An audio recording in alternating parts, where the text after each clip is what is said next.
Oi, gente, tudo bem? Como é que vocês estão? Essa é a nossa, vamos dizer, terceira aula EAD. Terceira porque hoje vocês receberam já um primeiro vídeo, que é o finalzinho da aula passada. Então é a nossa terceira aula EAD de Sociologia. Nós vamos trabalhar a aula 7 e 8, hoje em específico é a aula 7, da página 27 a 29 do caderno 1 de Sociologia, ok? Primeiro passo, a primeira coisa que eu quero que vocês façam é dê um stop nesse vídeo, vão lá no Google Classroom e respondam a pergunta que eu coloquei na atividade de vocês. Que pergunta é essa? O que é cultura? Vocês vão responder essa pergunta e o que eu quero com isso? Além de conhecer o pensamento de vocês sobre essa temática, eu quero que ao longo da aula vocês façam uma comparação com aquilo que está escrito na resposta de vocês. E aí percebam até que ponto que o conceito de cultura que vocês têm, ele já é permeado pelas discussões da sociologia ou ainda não, certo? Então vamos lá. O tema dessa aula é identidade e alteridade. Para discutir essa temática, nós vamos trabalhar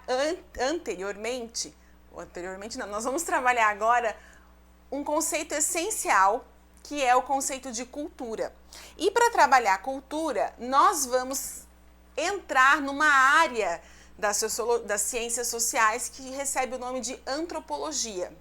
A antropologia, ela vai nascer no século XIX, no mesmo contexto em que a sociologia ganha status de ciência. Ela faz parte daquilo que a gente chama de ciências sociais, mas ela tem características diferenciadas. Os pesquisadores, que depois vão receber o nome de antropólogos, eles vão se interessar pelo quê? Eles vão pensar assim, se nós queremos realmente entender como os homens agem, como os homens são, como a sociedade funciona, nós precisamos olhar além da Europa Ocidental. Tipo assim, além do nosso próprio umbigo, nós precisamos conhecer outros mundos. Daí que os antropólogos, eles têm como foco, campo de análise, nesse contexto principalmente, sociedades fora da Europa. E isso vai ser essencial para a gente compreender a ideia o conceito de identidade e alteridade que vai ser discutido na próxima aula, ok? Então, os antropólogos desse contexto do século XIX, início do século XX, eles vão se deslocar das suas comunidades para conhecer outros povos e analisá-los. Então, se fosse para a gente definir o que seria antropologia, nós poderíamos dizer que a antropologia é a ciência do ser humano, que busca conhecer como o ser humano se comporta, como o ser humano constrói suas relações, seus hábitos, seus costumes.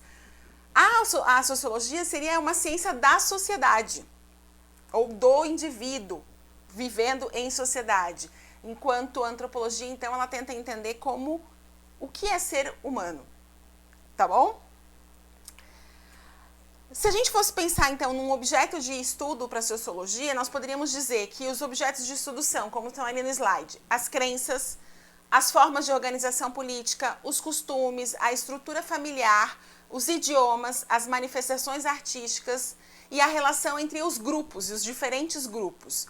E ainda se fosse para a gente condensar todos esses objetos em um conceito só, nós diríamos então que a antropologia estuda a cultura, ok? E é sobre ela que a gente vai começar a falar agora. Se a gente for olhar no dicionário, o conceito de cultura, ele pode representar, a gente pode ver dois sentidos. Primeiro, a ideia de cultura como conhecimento, como instrução, como conhecimento acumulado. Então, aí, bem pequenininho no slide, por exemplo, se a gente fosse dizer, em alguns casos a gente fala assim, aquela pessoa é culta. Por quê? Porque ela frequenta museus, porque ela lê muito, porque ela conhece a literatura, porque ela entende de cinema, ela entende de belas artes. E essa é uma forma de entender cultura, essa relação com o conhecimento que a pessoa adquire ao longo da vida. Uma outra concepção de cultura e também está no dicionário, seria abre aspas, o complexo de atividades, instituições, padrões sociais ligados à criação e difusão das belas artes, das ciências humanas e afins.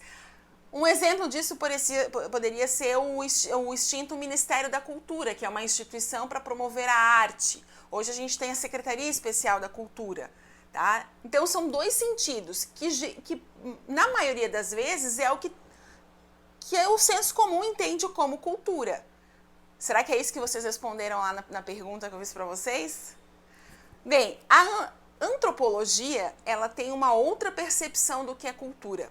E nós vamos começar a entender essa outra percepção através da história. De que forma? O próprio conceito de cultura, ele ganhou diferentes sentidos ao longo do século XX, do século XXI. E nós vamos tentar entender alguns desses sentidos, tá? E vamos falar especificadamente de antropólogos. Filósofos vão definir cultura, sociólogos, historiadores, mas a gente vai aqui focar única e exclusivamente no pensamento antropológico. Então, algumas definições antropológicas de cultura. Nós temos um primeiro antropólogo, o Edward Taylor, esse senhor aí da foto. Ele nasceu em 1838, faleceu em 1917, então ele viveu bem o século XIX, início do século XX. Esse pensador, ele era filiado àquilo que a gente vai chamar de evolucionismo social. Lembra o evolucionismo de Darwin? Então, o evolucionismo social entendia que as sociedades tiveram um início primitivo e elas se desenvolveram ao ponto de alcançar um patamar de civilização. Isso seria o evolucionismo social. E o Taylor, ele faz parte dessa linha de pensamento. O que ele vai propor, então, como cultura? Ele vai propor um conceito de cultura que desse conta da totalidade, que desse conta de tudo. E aí ele vai dizer assim, o que seria, então, a cultura? Um conjunto complexo que inclui conhecimentos, crenças, a moral, as artes, o direito, os costumes e outros hábitos que o homem adquire vivendo em sociedade. Então, esse conceito de cultura do Taylor nos dá a entender que a cultura é algo que o homem adquire, que está fora dele, ok? Para o Taylor, ele vai dizer o seguinte, que a cultura não tem relação com os aspectos biológicos.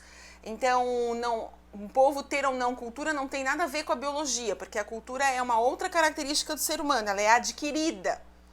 Mas ele tem uma concepção diferenciada, porque ele vai dizer o seguinte, que dois homens, se eles forem colocados dentro de uma mesma condição social, econômica, vivendo as mesmas condições, eles vão ter os mesmos comportamentos, tá? Eles vão agir da mesma forma. Porque aí a ideia é que a cultura, ela vem de fora para dentro. Essa concepção se chama concepção universalista, tá? Um outro ponto importante do Taylor é que ele vai desenvolver um método comparativo. Os antropólogos trabalham muito com diários de pesquisa, com pesquisas de campo, métodos de análise para entender como os grupos sociais se organizam. E no caso do Taylor, ele vai desenvolver esse método comparativo. Porque ele vai dizer assim, que só é possível entender como os grupos sociais e culturais se organizam se nós compararmos as características dos diferentes grupos, tá? E dentro dessa pesquisa, disso que ele vai desenvolver do método comparativo, ele vai chegar à conclusão que não existe cultura superior ou inferior, mas que todas elas, dentro do pensamento dele, contribuem para o progresso da sociedade. Percebam a ideia do evolucionismo mesmo, porque ele acreditava que todas as culturas estariam evoluindo para um ponto máximo de civilização. E aí, nós temos um outro antropólogo, o Franz Boas, essa pessoa super inusitada. Ele nasceu em 1858, faleceu em 1942. Ele vai dizer o seguinte, que só é possível chegar a alguma conclusão a respeito dos diferentes povos se nós estudarmos os detalhes de cada grupo, de cada povo. Daí ele vai dizer o seguinte, que é importante você ter noção e conhecimento do local, da comunidade que esse povo faz parte. E então, ele é adepto das pesquisas de campo. Inclusive, ele mesmo vai ficar durante meses convivendo com os indígenas do centro-oeste dos Estados Unidos, para analisar como esse povo vivia. Ele vai, e ele, entre outros, que eu vou mostrar para vocês, eles vão realmente para campo conviver, para aprender, para apreender e observar os hábitos daqueles povos, certo? E aí ele vai desenvolver uma análise que é muito importante para a antropologia enquanto ciência. Ele vai dizer que raça e cultura são coisas completamente diferentes, que não há nada no ser humano que biologicamente diferenciam um ao outro. Por exemplo, nesse contexto que o Franz Boas pesquisa, era muito comum dizer que um comportamento, por exemplo, esquizofrênico, era determinado por características do crânio da pessoa, da parte biológica, da parte fisiológica, ou que um homem, a gente chama isso de antropologia social, policial, antropologia policial, que um homem que cometeu um crime, ele cometeu o crime porque, segundo a análise do crânio, todos os homens que têm determinado tamanho de crânio são criminosos. O Franz Boas vem na contramão disso, ele vai dizer que não existe nada de característica biológica que faça o homem ter determinado comportamento. Ele vai ser um professor, um mestre do Gilberto Freire, que foi um dos maiores antropólogos, sociólogos brasileiro, e a pesquisa do Gilberto Freire vai abarcar mesmo essa discussão da diferença entre raça e cultura e vai ser essencial para o trabalho a respeito da questão da escravidão, das consequências da escravidão no Brasil e as consequências do racismo, tá? Ele é muito importante para isso. Um outro pesquisador, aqui tem mais uma imagem para vocês verem do Franz Boas, aqui é ele e a esposa dele. Percebam que eles estão com a máquina de escrever, com papéis. Isso é nessa comunidade indígena que eles viveram por um tempo. Eles levavam todos os seus materiais de pesquisa e faziam as análises deles, tá? Bem, e aí nós temos um outro pesquisador que é o Bronisław Malinowski. Ele é um polonês naturalizado inglês, que viveu de 1884 a 1942, ele vai dizer o seguinte, que um antropólogo precisa estudar o estado natural de um grupo, de um povo, que o antropólogo não tem por que se preocupar com o passado como era, porque o passado é algo muito complicado de se reconstruir. Esse pensamento dele está relacionado com o funcionalismo, que é uma linha de pensamento que vai influenciar na antropologia, que vai dizer que é necessário estudar o presente por meio das pesquisas de campo, através de dados empíricos, para então criar sistemas de análise e etiquetar os grupos sociais, pegar as características e pontuar como se fosse uma etiqueta, tá?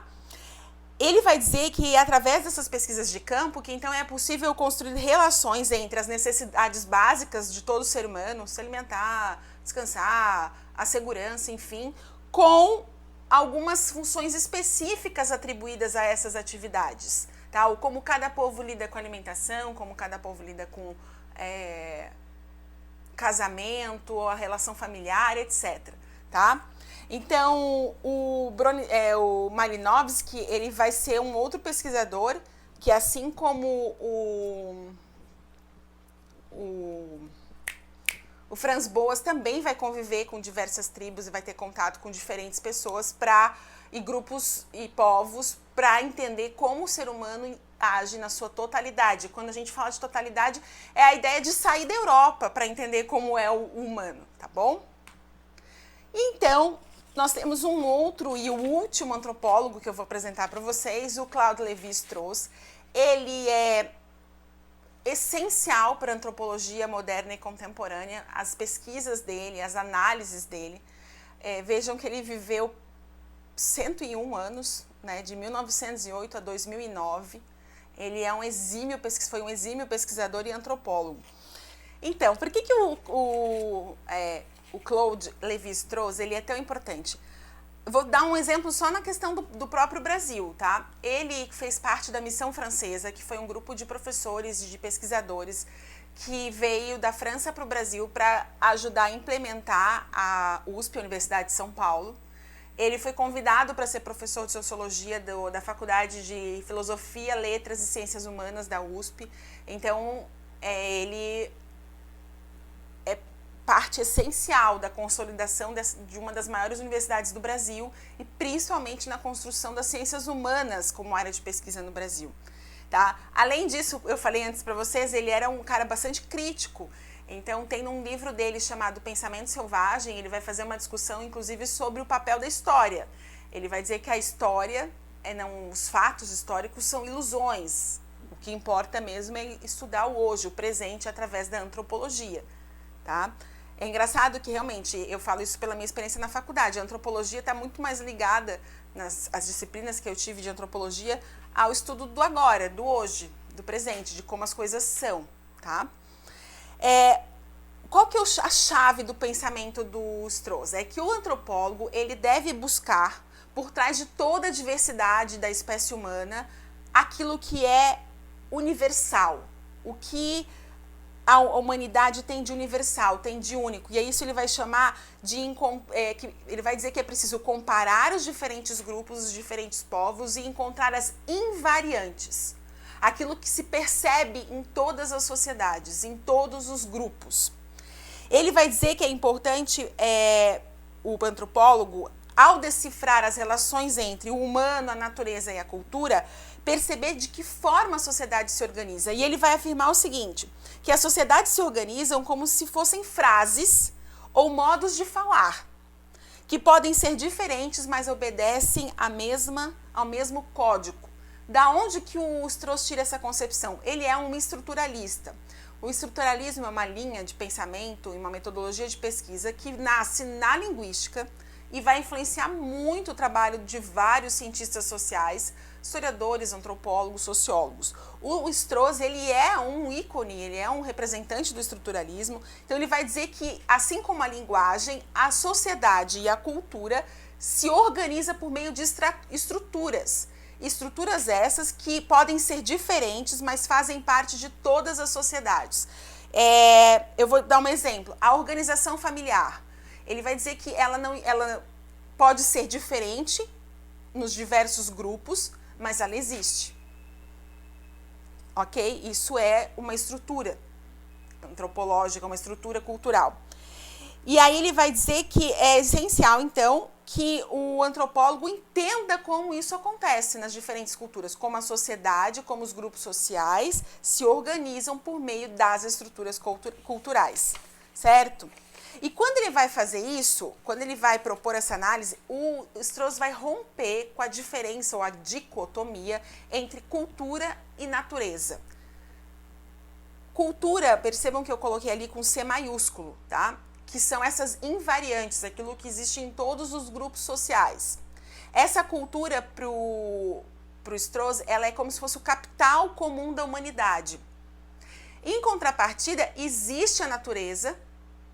Ele vai dizer que é a natureza do homem. Ele não vai mais dizer que a natureza é o oposto da cultura. Ele vai dizer que a cultura é produto da natureza humana, dessa capacidade do homem de criar. Então, nesse sentido, para o Stross, a cultura é um elemento presente em todos os grupos e a natureza seria aquele material que ainda não foi organizado pela cultura. Tá? E um ponto essencial do pensamento do Stross é o seguinte, é que se alguém perguntasse para ele, então tá, mas se todas as sociedades partem dessa ideia de um capital cultural específico, todos os grupos têm cultura, o que diferencia uma cultura da outra? E aí é o ponto-chave, ele vai dizer que o que diferencia um grupo do outro é a maneira que, através da cultura, esse grupo organiza a sua vida social. Então, para Stross, a cultura, e aí eu vou aqui fazer para ficar bem claro para vocês, se a gente fosse pegar o conceito, a cultura como base para a organização de toda a vida social, ok? Para Stross, essa é a invariante máxima, e aí a partir disso ele vai identificar as outras invariantes. Então toda a sociedade se organiza a partir da cultura e é isso que as diferencia, ok? Pessoal, essa é a primeira parte da discussão sobre identidade e alteridade. A gente primeiro entendeu o que é o conceito de cultura, para então trabalhar esses outros dois conceitos. Eu espero que tenha ficado claro. Qualquer dúvida vocês podem escrever aqui embaixo. Leiam o material do livro, tá? Porque isso vai ajudar vocês a compreenderem um pouco mais, a sanar alguma dúvida se ela existiu. E façam a tarefa de casa. A tarefa de classe, ela vai ser importante para os próximos passos que a gente vai dar a partir de então nessa temática, tá bom? Se cuidem!